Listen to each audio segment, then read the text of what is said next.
B60 காரின் நிலைத்தன்மை எப்படி இருக்கும்? இப்போ பின் சீட்ல உட்காந்துருக்கவங்க இல்ல பேசஞ்சர் சீட்ல உட்காந்துருக்காங்க ஒரு காஃபி குடிக்க முடியுமா? நீங்களே பாருங்களேன். இது எந்த அளவுக்கு அலுங்கல் குலுங்கல் இல்லாம இத்தனை கண்ணாடி கோப்பைகளை தாங்கிட்டு வேகமா போகுதுன்றத.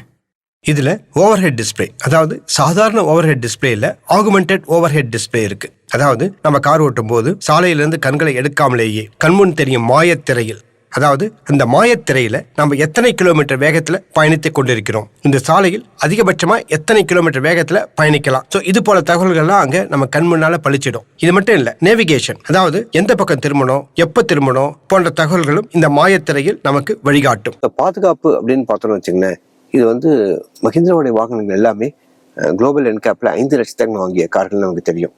நிச்சயமா இதுவும் 5 லட்சத்துக்கு வாங்கும். அனைத்திற்கும் மேலாக இதுல அடாஸ் லெவல் 2 இல்ல, அடாஸ் லெவல் 2+ இருக்கு.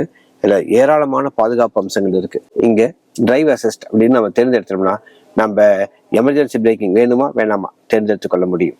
ஸ்பீட் லிமிட் நம்ம செட் பண்ணணுமா வேணாமா, சரி செட் பண்ணிட்டு வார்ன் கொடுக்கணுமா இல்ல அதுவே அசிஸ்ட் பண்ணணுமா தேர்ந்தெடுத்து கொள்ள முடியும். Cruise control, drive Moda driving ஸ்டைலா எப்படி வேணாலும் நம்ம தேர்ந்தெடுத்துக்கொள்ள முடியும். அதே மாதிரி லேன் அசிஸ்ட் நம்ம ஆஃப் பண்ணணுமா ஆன் பண்ணணுமா தேர்ந்தெடுத்துக்கொள்ள முடியும். இல்லை வார்னிங் மட்டும் தான் கொடுக்கணுமா. Driver attention, front vehicle start alert, இந்த டிரைவர் ட்ரௌசினஸ் டிடெக்ஷன் இருக்குல்ல, இது ஆக்சுவலாக இது எப்படி இது செயல்படுதுன்னு கேட்டிங்கன்னா, இன்ஃபேக்ட் இங்கே ஒரு கேமரா இருக்கு, செல்ஃபி கேமரானே இதுக்கு பேர். இங்கே பார்த்தீங்கன்னா செல்ஃபி கேமரா இருக்கு. இங்கே செல்ஃபி கேமரா என்ன செய்யுதுன்னு கேட்டால், முகம் சோர்வாக இருந்தாலே அதை கண்டுபிடிச்சிடுது. இன்ஃபேக்ட் நம்ம லேன் விட்டு லேன் மாறுறோம் அதுவும் கண்டுபிடிக்கும்.